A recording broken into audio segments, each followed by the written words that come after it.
My name is Mary Ballard. I'm the Senior Textile Conservator at the Museum Conservation Institute.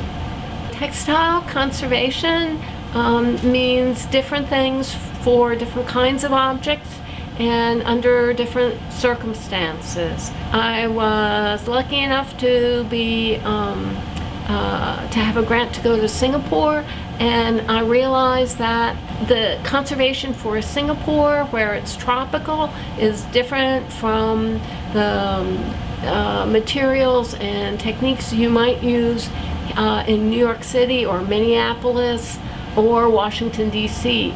We've actually had to modify some treatment recommendations and suggestions because of the broad climatic differences in the United States.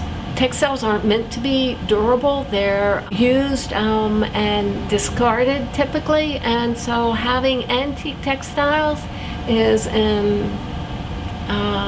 that are in good condition is almost an oxymoron. People put away textiles that are treasured, so the quantity of wedding dresses and christening robes is quite high.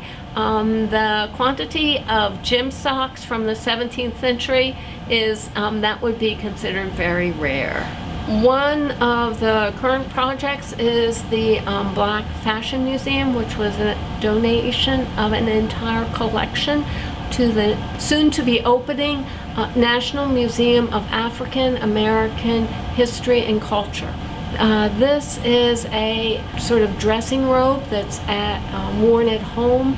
It's actually French fabric from Mulhouse. The garment has been reversed, so if it was worn by a woman at first, it's now buttoned as though it's for a man, and the buttons have been changed, and there are some alterations.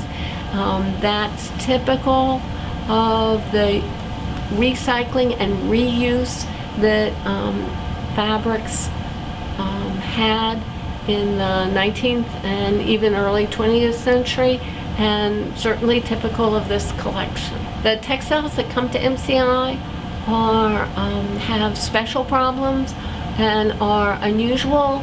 So one day it could be removing the stains from a Cristo panel prototype for running fence from California.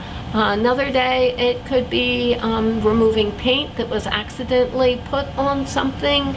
It could be making a mannequin for Air and Space Museum spacesuit, and since they got in these one-piece jumpsuits and there's only a small opening, it was a very exciting project to try and figure out how to construct a mannequin and put all those pieces in through and make it look